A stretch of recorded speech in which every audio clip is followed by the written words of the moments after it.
신학을 공부하도록 하겠습니다. 우리 지난 시간에 조금은 우리가 했습니다만 오늘 조금 자세하게 그렇게 가도록 하겠습니다.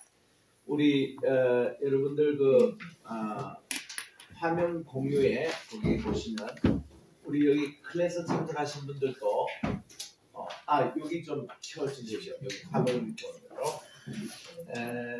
우리 그 클래스 계신 분들도 여러분들이 여기 들어오시면 줌으로 들어오시면 화면 공유에 나옵니다.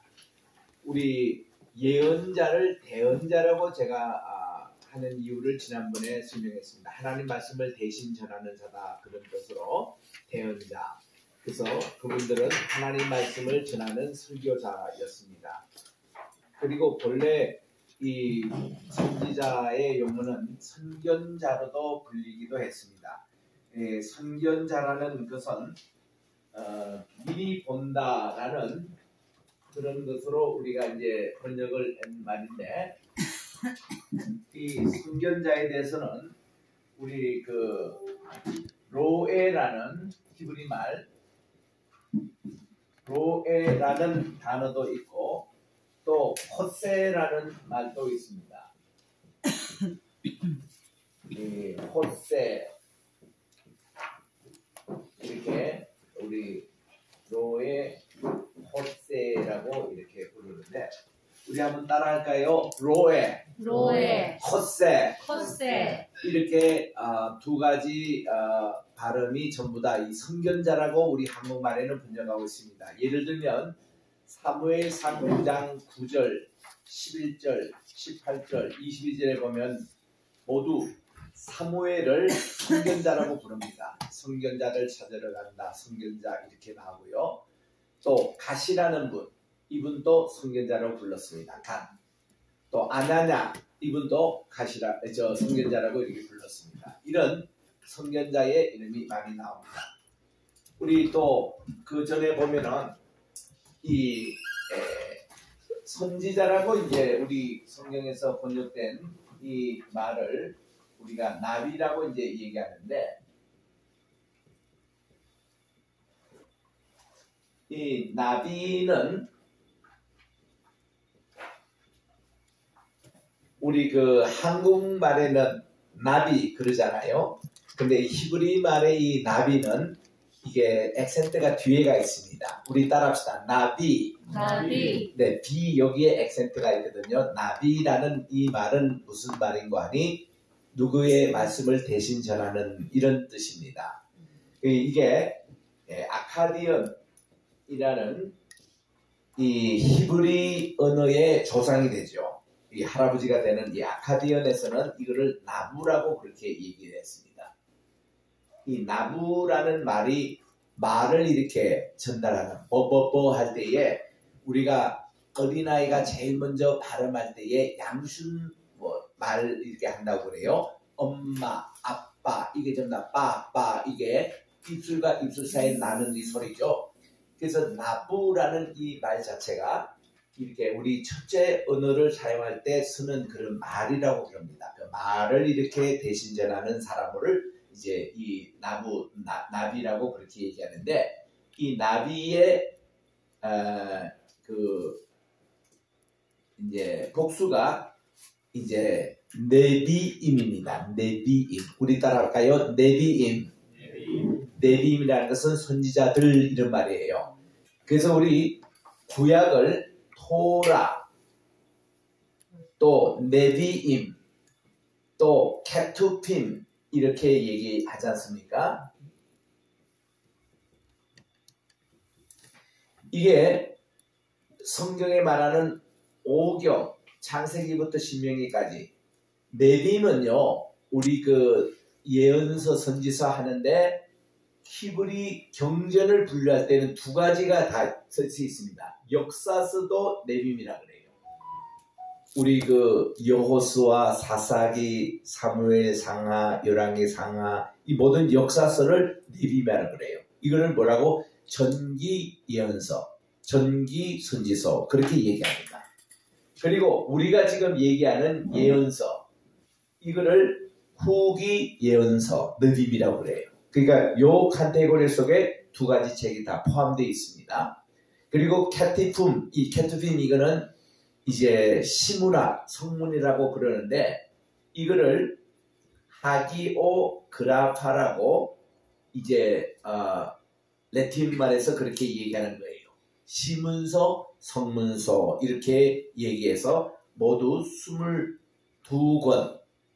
히브리어 성경에는 상하도 한 권이 돼 있고 느헤미야 에스라도 한 권이 돼 있고 5개 두루마기 책도 한 권으로 돼 있어요. 그래서 우리는 39권 분류는 70인역에 의한 분류입니다. 본래 히브리서에는 22권 분류예요. 이유는 뭘까요? 히브리어 알파벳이 22자입니다.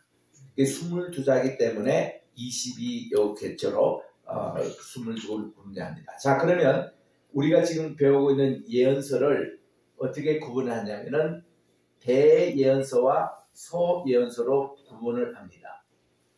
대예언서를 major prophet, 소예언서를 minor prophet이라고 그렇게 얘기하는데 이 대소 구분은 그 분량에 의한 그런 구분법입니다. 어떤 그 선지자가 중요하고 안 중요하고 그런 것이 아니고 이게 이제 분량에 있어서 이사야가 모두 66권 돼 있잖아요. 예레미야가 52권으로 되어 있습니다. 에스겔이 48장으로 되어 있는데 이 한 장 분량이 길어요. 그래서 에스겔의 그 분량은 이 예레미야보다도 더 많습니다. 그리고 다니엘이 12장인데 여러분 그 다니엘보다도 더 긴 소예언서가 2개 있습니다. 호세아가 14장이에요. 그리고 스가랴가 14장입니다. 그런데도 그들은 소예언자고 다니엘은 이렇게 대예언자로 구분하는 것은 다니엘서 요 길이가 그 소선지 2권보다 또 깁니다. 이게 한 장이 길어요. 다니엘은 이것도 따로 공부하면 참 재밌는데 크게 2개로 나누거든요. 1장부터 6장 사이는 다니엘이 하나님의 사역을 얘기했던 내러티브 이거를 중심으로 쓰고 있고 7장부터 12장은 이제 묵시에 관한 이제 그런 내용들을 여기서 쓰고 있습니다. 아포칼립스. 그래서 여기는 4개의 비전을 다루고 있습니다. 7장부터 12장에 4개 환상에 대한 내용들을 가지고 있는데 이 환상이란 말이 아까 이게 코세라는 말을 우리가 공부했습니다만 이 코세라는 말이 이게 환상, 보이는 것, 비전입니다. 이게 요것이고 6개 1장부터 6장까지 다니엘이 바벨론 거기에서 이제 활동하고 바빌론 시대가 망하고 나서 이제 페르시아 시대가 됐는데 그 두 제국을 다 재상했던 분이에요. 다니엘이. 선지자 가운데서 제일 오래 사역하신 분이 다니엘입니다. 얼마나 사역했냐면은 이분은 BC 605년부터 시작해서 530년까지 사역했으니까 엄청나게 길게 사역을 하신 거예요. 그리고 그 다음 오래 하신 분이 이사야입니다. 이사야도 742년에 부름을 받아서 689년에 순교당할 때까지 사역을 하신 분이에요. 이것도 참 60여 년 활동을 하셨고 이 다니엘은 거의 80년 동안 이렇게 활동하신 분입니다. 아주 오랫동안 이렇게 활동하신 분으로 그래서 이제 우리 대선지사 하면은 이사야, 예레미야, 에스겔, 다니엘을 얘기하는 거예요. 그리고 소선지서 하면은 호세아부터 시작해서 요엘 들어가죠. 그리고 아모스, 요나, 미가, 나훔, 하박국, 학개, 스가랴, 말라기 이렇게 해서 12권의 책이 소선지서입니다. 이 소선지서는 분량이 비교적 짧은 책이고 또 간단합니다. 그 메시지가. 그런 면에서 이렇게 구분을 하고 있습니다. 우리가 선지자, 선견자, 또 대언자, 하나님 말씀을 대신 전한 자 이렇게 이제 얘기를 합니다만은 이거를 통칭해서 요즘은 많이 예언자라는 말을 씁니다. 여러분 예언할 때 보면요. 요렇게 쓰는 미리 예자 있잖아요. 이 예자가 아니에요. 우리가 얘기하는 예언자는 이런 예언자는 뭔가 하니 앞에 일을 미리 점치는 자, 폴춘텔러 같은 그런 자입니다. 우리 불교 같은 데 가보면 사람 얼굴을 보고 관상을 본다든가 심상을 본다든가 뭐 이렇게 사람의 사주팔자를 보고 뭐 이렇게 맞추는 거 있잖아요. 그건 다 폴춘텔러입니다. 그러니까 이제 선지자들이 얘기했던 foretelling이라는 이 말은 미리 앞서서 얘기한다 할 때 선지자, 예언자, 요 미리 했자 이거 쓰는데 우리가 얘기하는 것은 foretelling이에요. foretelling. 요거 foretelling이라는 것은 before 할 때 무슨 이렇게 이 시제가 들어가는 것이지만 foretelling은 누구를 대신해서 얘기한다. 대언자 이런 뜻이에요. 그래서 이런 겁니다. 그래서 우리가 얘기하는 예자는 무슨 한벌어로 이라면 이 예자입니다. 요 예자, 예은이라고. 여러분들이 은행에 돈을 대신 맡기잖아요. 맡길 때 예금한다 할 때 요 예자 씁니다. 이게 무슨 예자입니까? 맡기다, 보관하다 이런 뜻이거든요. 하나님이 말씀을 맡겨주는 사람, 이게 예언자입니다. 그래서 우리가 얘기하는 것은 요 예언이라는 것을 여러분 꼭 명심하고 이렇게 보십시다. 그래서 우리 다시 여기 화면에 옵니다마는 선견자, 예언자, 선지자 다 이런 내용입니다. 이분들은 예배를 함께 집전했어요. 그들은 레위 지파가 아니고 아론의 후예가 아니지만 하나님의 대언자로 부른 사람은 하나님께 예배를 드렸습니다. 이런 게 이제 차이입니다. 그러면 대언의 말씀은 대개 운문입니다. 이것이 대부분 하나님께서 말씀하시는 것이 운문, 짧은 용어였습니다. 속담 같은 거, 교훈 같은 거. 하나님은 그렇게 짧게 말했습니다. 우리나라의 그 시조 같은 거. 이런 것이 다 운문이잖아요. 우리나라 찬송가 가사에 보는 그 모든 것이 운문이잖아요. 그래서 우리는 이 성경 말씀을 딱 볼 때에 시편 전부 다 운문입니다. 시편, 그렇죠? 근데 우리 한국 성경을 보면은 시 같지 않아요. 공동번역이나 세번역 같은 데 보면은 시로 이렇게 잘 정리가 되어 있어요. 근데 우리 개역 같은 데 보면은 운문 표시가 거의 없어요. 이 다 운문이거든요. 예언 말씀 모든 게. 그리고 성경에 운문이 상당히 많이 나옵니다. 모세의 노래라든가 드보라의 노래라든가 미리암의 찬양이라든가 이 다 운문으로 되어 있어요. 또 창세기 1장만 해도 그 자체가 운문으로 되어 있습니다. 태초에 하나님이 천지를 창조하시느냐 해서 저녁이 되고 아침이 되니 첫째 날입니다. 1절. 저녁이 되고 아침이 되니 둘째 날입니다. 2절. 이렇게 해서 6절까지 이렇게 되어 있는 하나의 운문이에요. 창세기 1장 자체가. 그리고 2장 4절부터는 그게 산문으로 되어 있습니다. 운문과 산문이 같이 이렇게 변비되어 있어요. 그래서 우리 영어로서는 운문을 포임이라 그러고 우리 산문을 이제 포출이라고 그러면서 우리가 이제 참 운문의 그런 내용이 우리 모든 사람의 태초의 말이 전부 다 운문이었다고 그럽니다.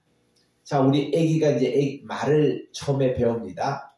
애들을 문장으로 배우지 않아요, 애들이. 처음에 뭔가 하면 전부 다 단어로 얘기합니다. 아빠, 엄마, 무슨 자기 좋아하는 장난감 이런 식으로 이름을 이렇게 이게 명사로 이렇게 쳐는 거예요. 그리고 이제 주어되고 단문에도 얘가 배고파, 목말라, 좋아 이런 전부 다 이 단문으로 쓰잖아요. 그게 다 운문의 그 시초였습니다. 그래서 우리가요 산문은 잘 외워지지가 않아요. 근데 운문은 노래 가사로 하면 참 잘 외워집니다. 왜 그러냐면 우리의 두뇌 구조가 운문으로 되어 있다고 그래요. 그래서 이게 우리 여기 버너드 앤더슨 교수님은 말씀하기를 시적인 이 poetic imagination 이게 없이는 대언서를 이해하지 못한다. 이럴 정도로 이 모든 예언서는 다 운문으로 되어 있기 때문에 이거를 우리가 잘 공부해야 된다. 또 볼트 브루그라는 분도 prophetic imagination 이 책에서 예언자적인 상상력이 운문으로 연결돼서 하나님 말씀을 전달하고 있다고 보고 있습니다. 운문의 특징이 뭐예요? 간결합니다. 함축성이 있습니다. 명확합니다. 예술성이 있습니다. 이런 운문체로 성경을 번역한 유일한 책이 킹 제임스 바이블이에요. 그래서 미국에서 그렇게 130종류의 영어 번역 성경이 있지만 하나님 말씀을 읽을 때는 꼭 킹 제임스 바이블로 외웁니다. 그 모든 부흥사들 빌리그램이나 또 특별히 10개 같은 영화 찰스 스톤 전부 다 킹 제임스 바이블의 영어를 쓰는데 이유는 뭔가 하니 이 킹 제임스 바이블은 모든 영어 시의 대본이요 모델입니다. 간결하게 되어 있어요. 두려워하지 말라 이렇게 하면은 NIV 같은 데 보면은 do not be afraid of 뭐 이런 식으로 뭐가 좀 길어요. 그런데 킹 제임스 바이블은 fear not 이거예요. fear not. 두려워하지 말라. 그래서 그렇게 딱 외우면 얼마나 쉬운지. 그래서 미국 사람들은 성경을 외울 때만큼은 꼭 킹 제임스 바이블의 언어로 외워요. The Lord is my shepherd. 여호와는 나의 목자시니 I shall not want. 내가 부족함이 없습니다. He makes me to lie down in green pastures. 그님께서 푸른 초장에 나를 누워주시고 He leads me by still waters. 나로 하여금 잔잔한 물가로 인도하십니다. 그분이 자기 이름을 위하여 영혼을 솟게 하시는데 He restores my soul for His name's sake for the righteousness. 이 의를 위하여 이게 우리의 혼을 이렇게 솟게 해주십니다. 내가 비록 사망의 음침한 골짜기를 닿아도 그 전부 다 킹 제임스 바이블의 영어가 간결하고 함축성이 있고 명확하고 예술성이 담겨있는 참 아름다운 언어예요. 그뿐만 아니라 킹 제임스 언어가 굉장히 영적입니다. 영적이에요. 우리가 이제 How great thou art, how great thou art 이게 킹 제임스 바이블 영어거든요. 주님의 그 위대하심을 이렇게 찬양하는데 그렇게 부르면은 다 눈물이 나요. 간결하고 하나님이 영적인 그런 말씀으로. 그래서 여러분들이요 꿈속에서 하나님의 말씀을 받을 때 이제 꿈에 하나님을 만나고 또 천사가 내게 말씀 전하고 하는 그 모든 용어들이 운문으로 되어 있습니다. 긴 산문체가 아니라 운문체로 딱딱 연결해서 기억나기가 쉬워요. 꿈에 내가 무슨 비전을 봤다. 운문체입니다. 우리 금방 또 대통령 선거 끝났지만 대통령 선거 공약할 때 보면 전부 다 현수막에 걸어놓은 게 한마디죠. 뭐 경제 대통령, 무슨 대통령. 이거 한마디 이거 운문을 다 썼잖아요. 산문을 못 씁니다. 그게 그겁니다. 그래서 이제 버락 오바마가 대통령 취임할 때에 그때의 그 미국의 US 투데이라는 신문에 사설에 이런 말이 나왔어요. 대통령이 오늘 연설하는 이 애드레스는 그가 이제 선거 공약 때 밝혔던 이 포이출입니다. 여기 운문이에요. 전다 운문.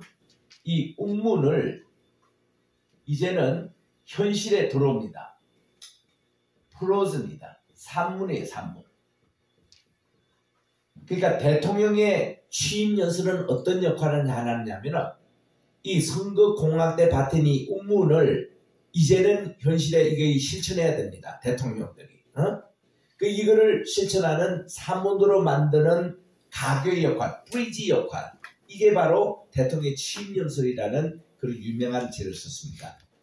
The presidential address is the bridge between the prose, the poem and the prose. 이렇게 이 운문과 산문을 연결하는 그 콜이다 이거예요.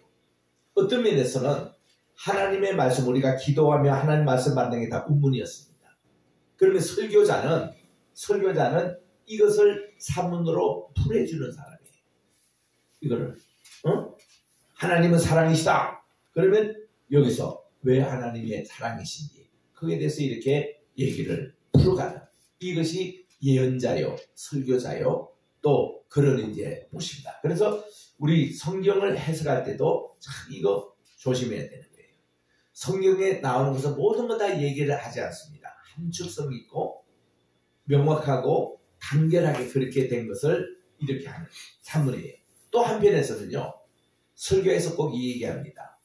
설교에서도 되도록이면은 운문적으로 설교하라는 거예요. 운문절교를 하는 게 뭔가니, 설교에서 세 가지를 우리 강조하지 않습니까? 콘사이스, 간결하게, 간단하게. 설교에서는 단문을 써라 이거예요. 길게 쓰지 말라는 겁니다.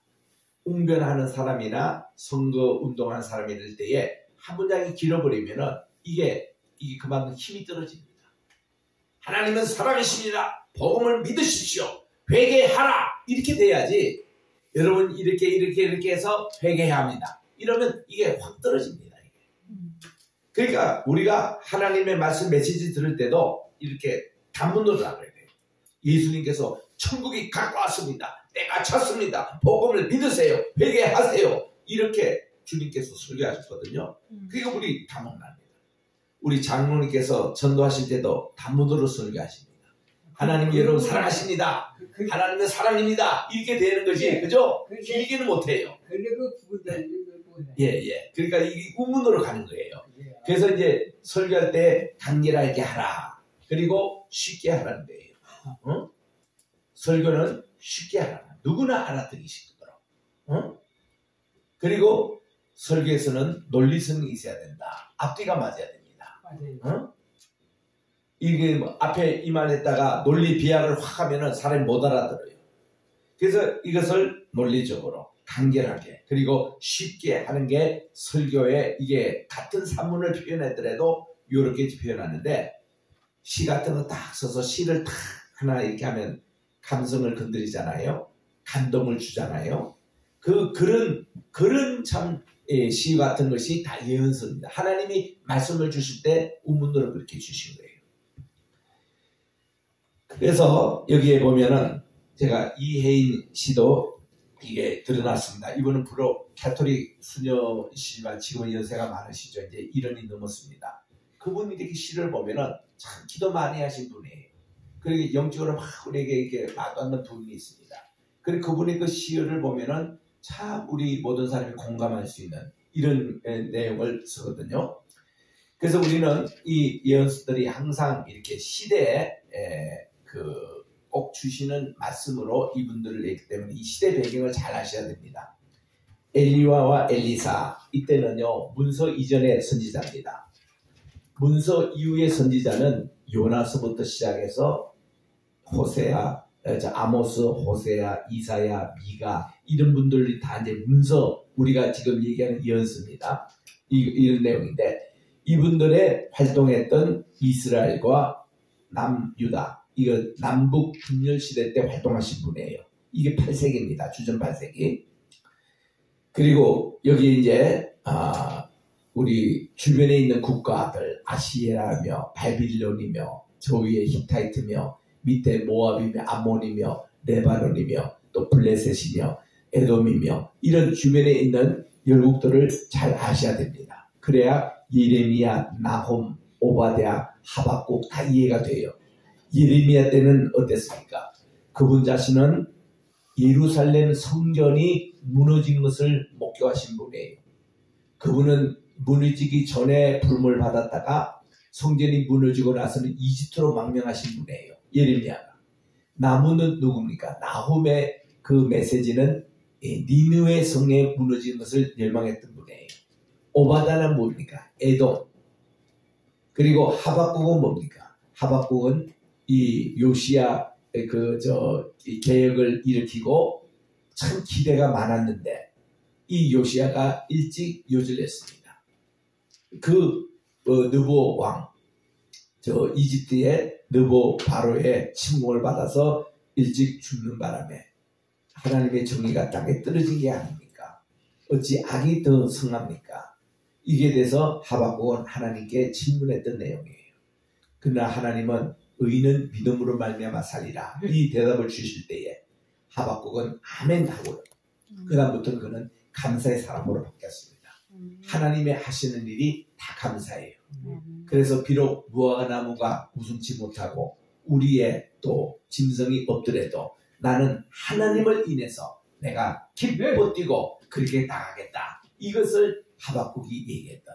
그래서 하박국이 얘기했던 의인은 믿음으로 말미암아 살리라. 이것이 기초가 돼가지고 바울 신학의 기초가 됩니다. 이 말씀으로 의인 요것을 다룬 것이 로마서죠. 믿음으로 요거 다룬 것이 히브리서입니다. 그리고 살리라 이걸 다룬 것이 갈라디아서입니다.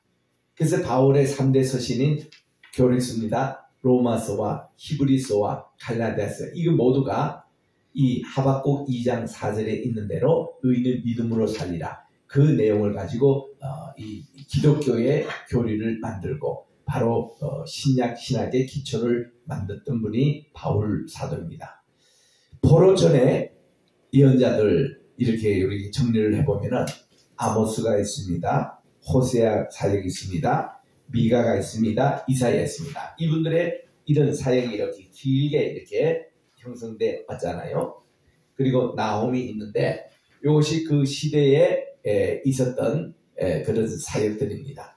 요거를 다시 이렇게 정리해 보면은 유다 왕들 요시야 왕, 여호야긴, 시드기야 요거에 이제 짧게 요아서, 요야긴이 이제 있었습니다만은 이때 활동한 분이 스바냐, 나홈, 예레미야, 하박국, 다니엘, 에스겔 이런 분들이 활동했던 것을 여기서 보면서 이 시대에 주신 하나님의 말씀이었구나 라는 것을 우리들이 여기서 알 수 있습니다.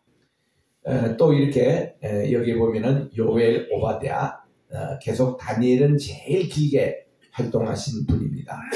참 다니엘이 10대에 포로로 잡혀갔다가 그가 90세 노인 때까지 거의 100세입니다. 95세까지 활동했으니까 그때 돌아가셨으니까 참 80년 동안 하나님의 쓰임받은 분이 다니엘이에요. 그래서 오늘날 여기에 김은 무슨 목사님인가 그 교회에서 다니엘 무슨 기도회가 있습니다. 그게 여기서 나왔고 이 다니엘 하면은 지혜로운 자 이거 테필린 교육의 하나의 모델로 드는 분이 다니엘입니다. 참 이분은 성경에 보면 그분에 대해서 흠이 없어요. 흠이 없어. 다른 분들은 다 조금씩 약점도 있고 이러는데 다니엘에게는 그런 흠이 없어요. 그래서 에스겔은 얘기하기를 자기가 3대 의인을 얘기한다면 욥과 다니엘 이렇게 듭니다. 욥이 거기 들어가 있고 다니엘이 의인의 반열에 들어가 있습니다. 그만큼 참 높이 평가했던 분이 이 다니엘인데 이 왜냐 다니엘의 그 이름이 참 좋아요. 뜻이 다니엘이라는 것은 my judge 나의 재판장입니다. 엘 하나님 하나님이 나의 재판장이 돼요.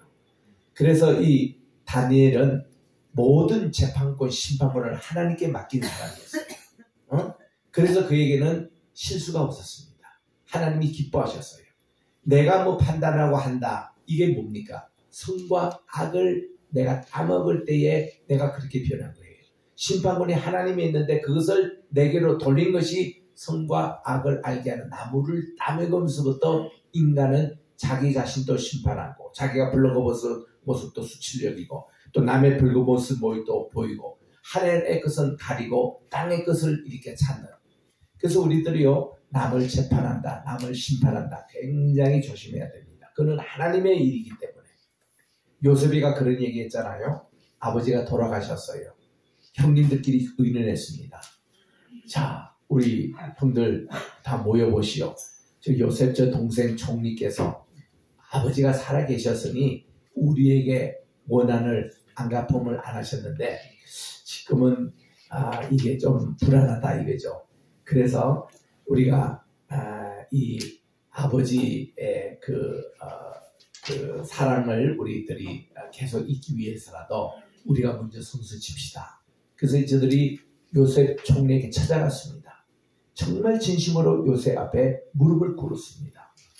그리고서는 무슨 얘기를 하냐니 이제는 아버지도 돌아가시고 이제는 총리께서 우리 집안의 어른이 되셨는데 혹시 우리가 그 당신이 17살 때에 행했던 노예로 팔아가지고 죽일 뻔했잖아요. 이 원한을 우리에게 갚으실지 몰라서 저희들이 두려워가지고 우리가 지금부터 오늘부터 당신의 종이 되겠습니다. 그리고 우리 모든 자식을 전부 다 우리 총리께 다 드리겠습니다. 총리의 자식으로 키워주시고 받아주십시오. 조카인데 이런 얘기를 하니까 이 요셉이 창세기 50장 19절에서 이런 말씀합니다. 형님들 무슨 말씀을 그렇게 하십니까? 제가 하나님을 대신하리니까. 그 말은 그 심판하실 분은 하나님이신데 내가 그 자리를 나는 대신하지 않겠다는 거예요. 여러분 여러 형님들이 내게 악을 행한 건 맞습니다. 그런데 그 선하신 하나님은 그 악을 선으로 바꿔주셔가지고 나로 이렇게 미리 지금 이 이집트의 풍년이 7년 있게 하시고 7년 이제 풍년이 있는 것을 미리 하시면서 나를 준비시키시면서 이렇게 오늘까지 이 흉년을 잘 이렇게 극복하게 하신 것. 그러니까 나를 이 자리에 보내는 것은 여러 형님들이 나를 노예로 팔아서 보낸 게 아니라 배후에는 하나님께서 나를 이곳에 보내셔서 이렇게 했습니다. 이 위대한 신앙이 어디서 나온 거예요? 다니엘, 나의 재판장은 하나님이시다는 이 신앙에서 나온 거예요. 그래서 요셉이가 이런 어떤 신앙을 가지고 있었기 때문에 이 신앙이 다니엘로 연결이 되고 우리 신앙의 우리 모든 선배들은 우리 모든 재판관은 주님께 있다 이겁니다. 그래서 이게 우리 선지자들이 가르쳐준 내용이에요. 자, 우리 이스라엘과 유다의 그런 연대를 이렇게도 또 한번 정리해 봅시다. 요나, 아모스, 호세아, 이사야, 미가 이 시즌 때 보면 여로보암 2세 북쪽 이스라엘입니다. 또 무나헴, 베가, 호세아 요 이제 북이스라엘이 멸망당할 때 그때 연대입니다. 그때 같은 시대 유다에서는 아마샤가 있었습니다. 아사랴 왕이 있었습니다. 요담이 있었어요. 아하스가 있습니다. 히세가 있습니다. 이런 식으로 내려간 거예요. 여기서 이제 이 아사랴라는 이분이 누군가 하니 바로 우시야 왕입니다. 우시야 왕은 자기가 하나님께 예배를 드리다. 그러니까 제사장이 해야 되는데 왕이 직접 하다가 하나님께 문둥병에 걸려가지고 별궁에서 그가 죽었던 사람입니다. 그게 죽는 해에 이사야가 하나님의 선지자로 부름을 받았던 것을 우리가 보게 됩니다. 그래서 이사야 하면은 모든 예언서의 대표적인 분입니다. 그 이름 자체가 여호와는 구원이시라는 뜻이에요. 이분은 아모스의 아들입니다. 아모스가 아니에요. 우리 히브리어나 영어 번역은 아모스는 위에 AMOS가 아모스인데 여기는 아모스입니다. 이사의 아버지는. 그래서 그 선지자가 아니고, 자, 이 이사야는 왕이나 제사장의 역할을 했고 왕을 이렇게 어드바이스, 왕을 자문했던 분입니다. 그래서 굉장히 관직도 높았던 분이죠. 이런 분이어서 이분은 우시야 왕의 사촌이거나 아마샤의 조카였을 것이다 라는 그런 이제 얘기도 합니다. 아모스는 이사야는 모두 66권으로 되어 있습니다. 성경의 23번째 책으로. 인데 예언서에서 가장 긴 책입니다. 그래서 우리 이 모든 성경책이요 50장 전으로 되어 있잖아요. 창세기 50장, 출애굽기 40장, 레위기 27장, 민수기 36장, 또 신명기 34장 이렇게 된 것은 뭔가니 한 스크롤, 한 두루마리의 길이가 대개 한 50이면 끝나요. 그 양피지거든요. 양피지를 쭉 이렇게 한 장으로 이렇게 꿰매가지고 이렇게 그거 하지 않는 한, 잊지 않는 한은 한 스크롤이 한 50장씩 들어가기 때문에 그렇게 됩니다. 그 시편은 150편이니까 너무 기니까 어떻게 합니까? 그것도 이제 나눠가지고 5권씩 나눠서 시편이 이렇게 들어가지 않습니까? 그런데 예배가 이사야는요 66장이에요. 이거 다 양피지 기록하면요 이 글을 기록하는 서기관들이 엄청 고생한대요. 왜냐면 그 많은 양을 그 한 양피지 다 집어넣으니 그렇게 해서 남은 것이요 사회사본이에요. 사회사본이 딱 발견될 때 제일 먼저 발견된 것이 이사야서를 발견하는데 이사야 66장이 한 스크롤에 다 기록이 된 거예요. 그런 이사야입니다. 그러니까 66장으로 했는데 이때는요 66장으로 이사야가 쓸 때만 해도 이사야는 전혀 몰랐을 겁니다. 그러나 하나님의 계획은 왜 66장으로 쓰는지 갖고 계신 거예요. 나중에 신약이 쓰여지고 신약이 합쳐질 때에 66권이라는 이것을 하나님은 미리 아시고 이사야에게 66장을 미리 쓰게 하셨다는 것입니다. 그래서 여기에 보면 성경이 66권으로 되어 있는데 우리 1권부터 39권까지가 구약이고 또 그 다음 27권이 신약인데 이렇게 되는데 이사야도 꼭 그렇게 되어 있어요. 1장부터 39장까지는 구약적인 메시지, 심판의 메시지 담고 있고 그 다음 40장부터 66장까지 27장은 신약적인 메시지로 위로와 회복의 메시지를 담고 있어서 모두 이게 66장으로 되어 있습니다. 그래서 이거를 또 이제 세 가지 구분하면은 1장부터 35장에는 현재 내린 심판의 선언을 하고 있고 36장부터 39장에는 역사서고 40장에서 66장까지는 미래에 있을 영광을 이렇게 소개하고 있거든요. 그래서 앞에 이 부분은 하나님의 심판이에요. 심판. 그리고 심판주로서 메시아입니다. 신령입니다. 하나님의 정부를 소개하고 있습니다. 그리고 요 후반부에 있는 것은 미래에 있을 영광이에요. 요때 예루살렘 성전이 무너졌거든요. 무너진 역에서 폐허된 역에서 하나님이 이런 위로를 하십니다. 위로하라 위로하라 내 백성을 위로하라. 하나님의 종의 노래가 나옵니다. 이사야서 종의 노래가 모두 4개가 나오는데 42장 1절부터 9절에 나와요. 또 49장 1절부터 6절에 나옵니다. 그 다음 50장 4절부터 9절에 제 세 번째 종의 날이 나옵니다. 네 번째 노래가 제일 유명하죠. 우리 특별히 이 사순절 기간 동안에 이사야 네 번째 종의 노래가 이사야 52장 13절부터 53장 12절까지 되어 있는 거기서 보면 그가 찔림은 우리의 허물을 인하며 그가 채찍에 맞음으로 우리가 남을 입었도다. 그 53장 5절에 있는 이 말씀이 거기 다 나옵니다. 예수님의 십자가 사역을 가장 표현해 주는 거예요. 저는 이사야서를 참 좋아하는 것이 여러분 그 교환의 맨 끝에 있습니다. 여러분 지금 교환이 여러분들 그 단톡의 방에 다 제가 보내놨잖아요. 거기 보면 맨 끝에 마지막 페이지에 보면은 거기 나옵니다.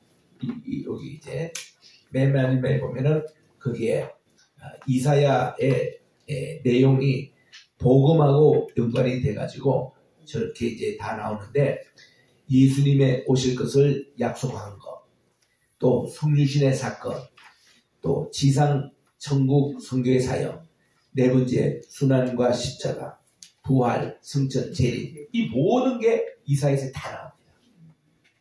그러니 이사야는 한마디로 제5의 복음서라고 할 정도로 참 이게 모든 복음의 내용이 이사야에 다 나와요.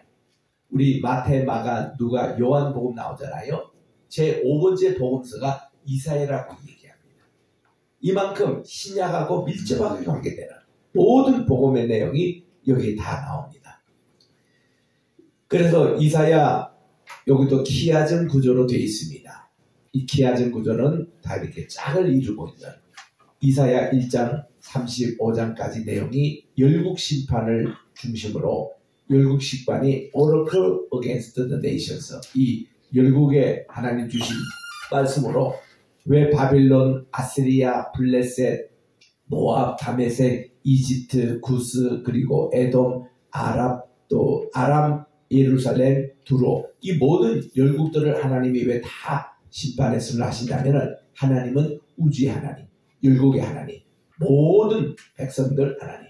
여기서부터 우리 세계 선교가 나오는 거예요. 왜 우리가 세계 선교를 해야 되느냐? 유대뿐만 아닙니다. 한국뿐만 아닙니다. 모든 나라의 것을 하나님은 이 모든 온 백성을 창조하신 하나님. 또 그들을 구원하시고자 하는 그 열망. 그 때문에 우리 하나님은 세계 선교를 하라고 한 거예요. 너희들은 온 족속으로 다니며 올 네이션입니다. 모든 온누리에 다니면서 주님의 복음을 가르치고 전하고 그래서 그들로 세례를 주고 그리고 우리 주님께서 가르쳐 주신 것을 저들도 지켜 행하게 하라. 그렇게 하는 그 사역에 내가 세상 끝날까지 너희와 함께 하겠다고 말씀해 주신 그 내용입니다. 그래서 여기는 신반 요구를 중심으로 이제 싸고 있는 바로 그것이 메시아와 구원의 노래가 나오잖아요. 6장에서 12장. 그거 짝을 이루는 게 그 밑에 또 구원의 노래가 짝을 이루고 있습니다. 여기에 조금 제가 옮기면은 25장부터 27절에 나와요. 그리고 위에 유대 심판 선언이 1장부터 5장에 나오는데 28장부터 35장이 심판 선언이 나옵니다. 그래서 우리 여기 심판 선언 요 내용에서도 보면은 재밌어요. 메마른 땅에 사막에 광야에 이 개천이 흘러서 샘이 흘러서 오아시스를 만든다는 하나님의 그런 에덴, 새로운 에덴의 비전이 이 말씀 속에 나와요. 그 이사야는 그러니까 사막에 샘이 흘러 넘칠지로다. 그게 유대인들이 굉장히 좋아하는 노래거든요. 그게 이사야에서 여기 나옵니다. 그래서 그들은 조르단, 이 요단이 이스라엘의 젖줄인데 여기서부터 저들은 모든 물을 공급받지 않습니까? 마찬가지로 이런 요르단 강이 이스라엘 모든 영역에 미친다는 것을 그들은 믿고 따르고 있습니다. 제가 이스라엘에 처음 갔을 때가 1980년대에 갔었는데 그때만 해도요 참 이스라엘 가면 실망스러웠어요. 이렇게 옥토밭이다 무슨 그런 여러 가지 얘기하지만 실제로 이렇게 보면은 황야고 물도 없고 박토입니다. 박토. 이게 무슨 이스라엘의 적과 꿀이라는 땅 참 실망이 됩니다.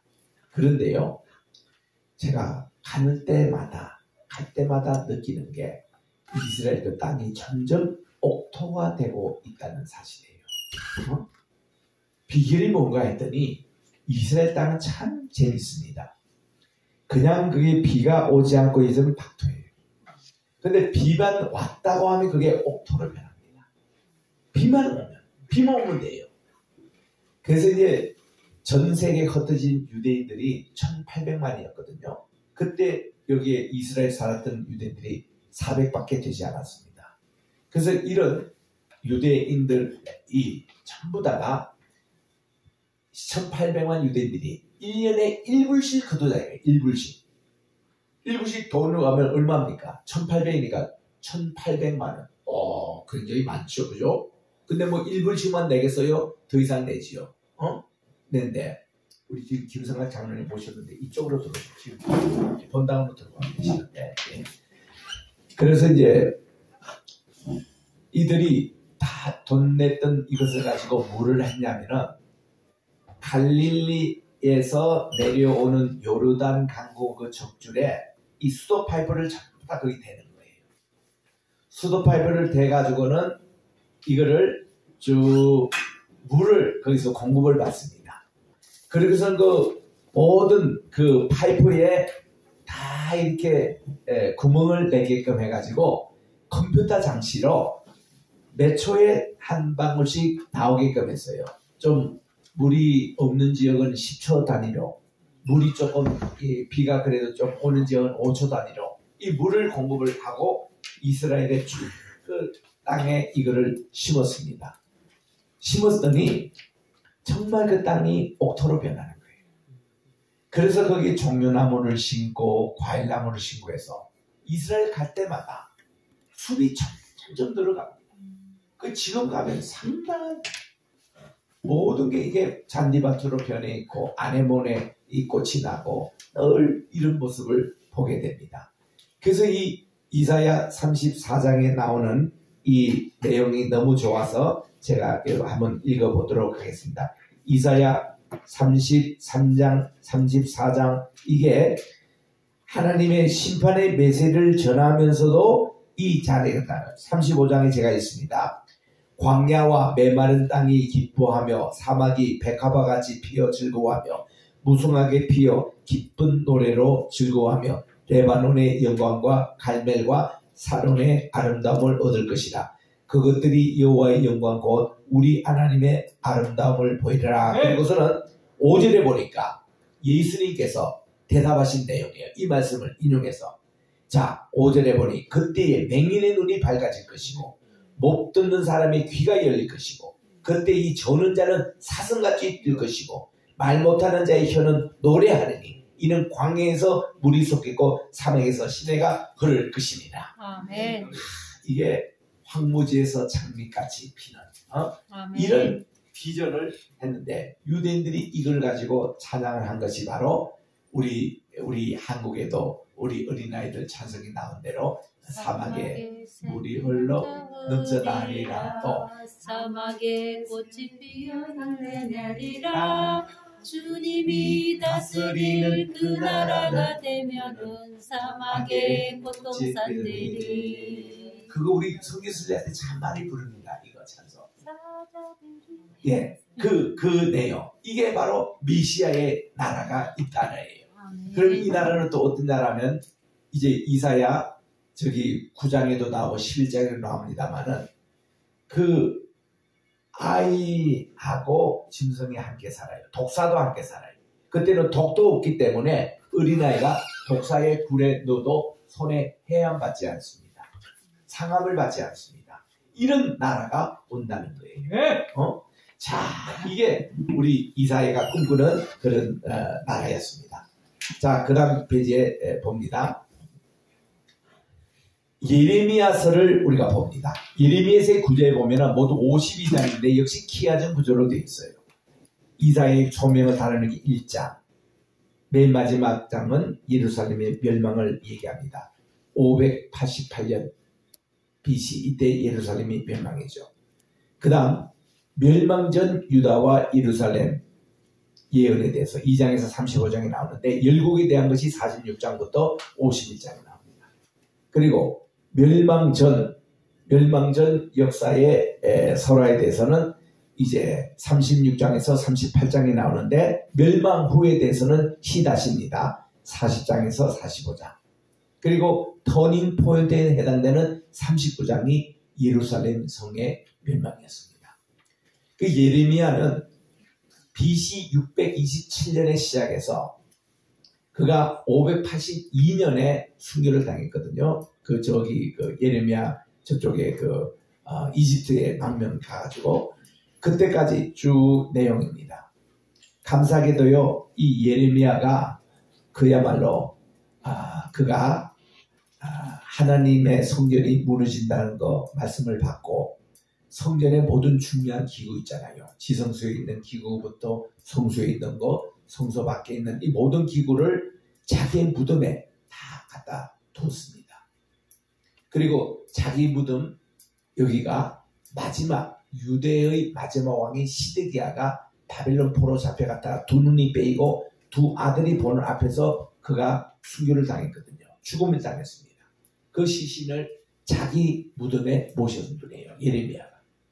그 모신 그 무덤에 쭉 위로 올라가면 예수님께서 십자가에 달리신 골고다 언덕이 된 거예요. 그래서 골고다 언덕이 됐던 거기에 예수님께서 십자가 달리실 때에 물과 피가 흘러내리는 지진이 일어나가지고 반석이 깨지고 그 물을 따라 쭉 내려와서 바로 예레미야가 본관에 있었던 지성소 여기에 떨어졌다는 겁니다. 이거를 란 와스라는 분이 이렇게 발견을 해서 그 박물관에 가보니까 자세하게 제가 이 소식을 듣고 또 이거를 발굴할 때가 1982년이었는데 그때 있는 비디오를 제가 다 보았습니다만은 자 예레미야서를 이렇게 또 한 도표로 요약할 수가 있습니다.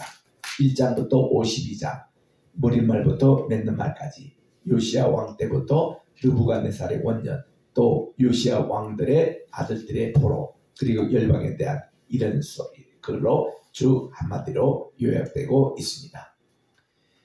에스겔 봅니다. 에스겔은 그분 자신이 대제사장 출신입니다. 사독의 후예입니다. 그래서 이 사독 계열의 대제사장이 에스겔입니다. 그 예레미야는 비교하면은 예레미야는 요즘으로 말하는 유배 같은 제사장의 집안 자손이고 에스겔은 그 당시 성전 예배를 주도권 잡은 그분의 자손이었습니다. 그래서 이 예레미야는 베냐민 땅 아나돗의 제사장 중 히가의 아들 예레미야의 말이라 이렇게 있는 대로 이 두 예언자가 이렇게 차이가 나요. 그래서 이 에스겔서 보면은 1장부터 48장까지 참 조직적으로 글이 잘 되어 있습니다. 정리가 잘 되어 있어요. 그리고 예레미야는 1장부터 51장까지 좀 불규칙입니다. 왔다 갔다 해요. 이게 정리가 잘 되지 않습니다. 예레미야는 누구라고 해요? 눈물의 선지자라고 합니다. 그만큼 눈물과 회함과 많은 고통이 많았던 분이 예레미야였습니다.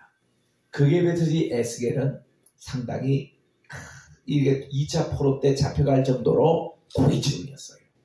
그리고 차기 대제사장 될 분인데 이분이 선지자로 부름을 받고 이렇게 활동했던 거예요. 그래서 우리 에스겔서는 이런 책이기 때문에 잘 보셔야 됩니다. 605년에 갈그미스 전투가 있었습니다. 이 갈그미스 전투는 고대 근동사의 획을 끊는 중요한 전쟁이었습니다. 왜냐고요? 아시리아가 멸망하는 전투였습니다. 그리고 그때 신바벨론 제국인 느부갓네살이 그 당시는 장군이었는데 이 전쟁으로 그가 왕이 됩니다. 그래서 신바벨론 제국이 시작했던 해였습니다. 이 해에 열왕기하 24장 1절에 보니 여호야김 시대에 바벨론 왕 느부갓네살이 올라오매 여호야김이 3년을 섬기다가 돌이켜 저를 배반하였더니 하고 나옵니다. 그때 이제 유브라데스 여기에 보면은 이제 이거 리코드하네요. 유브라데스 강 근처 갈그미스에 벌어진 이 전투에서 이집트가 크게 패했고 바빌로니아는 팔레스타인 지역의 패자로 국군이 등장합니다. 여러분 따라합시다. 갈그미스 전투를 꼭 기억하십시오. 이 고대 근동의 시험지에 꼭 나오는 문제입니다. 갈그미스 전투에 대해서 논하라. 그래서 이 전투로 이제 패권이 신바빌론으로 넘어갑니다. 이게 갈그미스예요. 바빌론 그리고 예루살렘에 있는 갈그미스. 그래서 이제 여기서 이제 요시야 왕은 그 전에 609년에 무기도 전투에서 전사하지 않습니까? 그 후로 4년 후에 갈그미스 전투에서 완전히 아시리아가 패망하고 바빌로니아가 등극하면서 이제 신바빌론 제국이 됩니다. 바벨론 하면은 옛날에 느무롯 바벨탑 쌓고 했던 그 바빌론이 아니고 여기는 느부갓네살 중심으로 바로 그 신바빌론 제국입니다. 그래서 사담 후세인이 우리 그때 걸프 전쟁할 때 1992년입니다만은 그때 사담 후세인이 패전을 해가지고 그가 이제 왕자 그 왕에서 이제 떨어질 때에 백성들이 제일 먼저 뭐 했냐면은 사담 후세인의 동상을 끌어내려가지고 시내다 막 끌고 다녔습니다. 근데 이 동상이 어떤 크기인가 하면은 이 다니엘 2장에 보면 느부갓네살의 꿈을 꿨던 금신상 있잖아요. 그 높이에요. 그 높이가 얼마나 하면 60m입니다. 60m. 이거 엄청나게 큰 동상입니다.